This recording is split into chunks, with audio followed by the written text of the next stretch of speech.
Olá, seja bem-vindo a mais um Fisconet Responde. Nesta semana, vamos falar sobre os indicadores. Quais são os indicadores que medem a liquidez de uma empresa?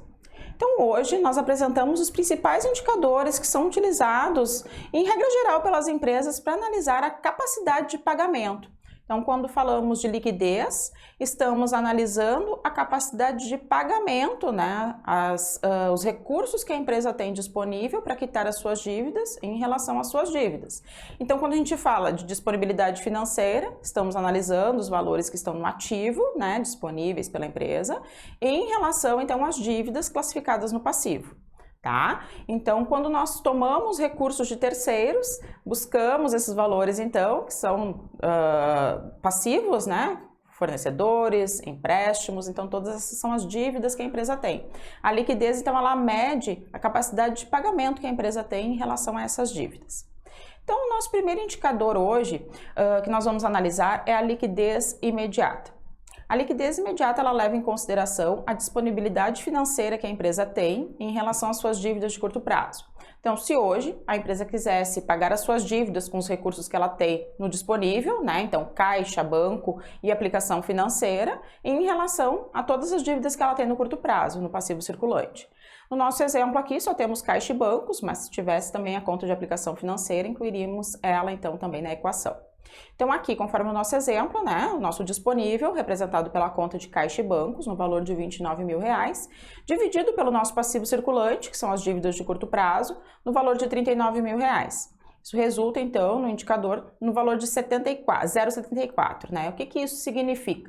Significa que para cada R$1 de dívidas que nós temos no curto prazo, nós possuímos recursos disponíveis imediatos de 74, né? Então, para cada R$1 de dívida, eu tenho 74 centavos para liquidá-las, pensando somente ali nos valores que eu possuo em caixa e bancos.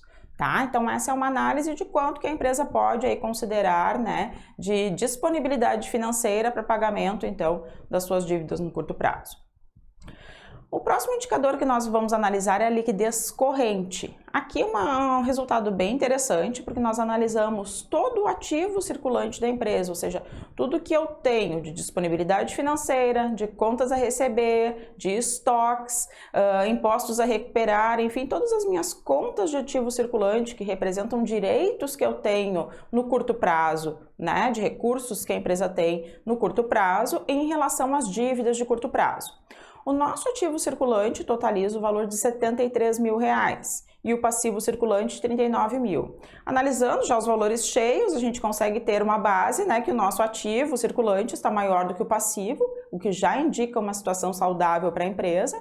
E se nós formos então colocar isso, né, em indicadores financeiros, o indicador ele dá realmente bem positivo para a empresa, né, 1,87. Então, ativo circulante dividido pelo passivo circulante, então representa que para cada R$1 que eu tenho de dívidas no meu passivo, né, de curto prazo, então em cada R$1 que eu tenho de dívidas de curto prazo, eu tenho R$1,87 de recursos disponíveis no meu ativo circulante, tá? Indica uma situação saudável, uma empresa que tem, então, né, uma liquidez, que a gente pode dizer, né, uma capacidade financeira, então, saudável.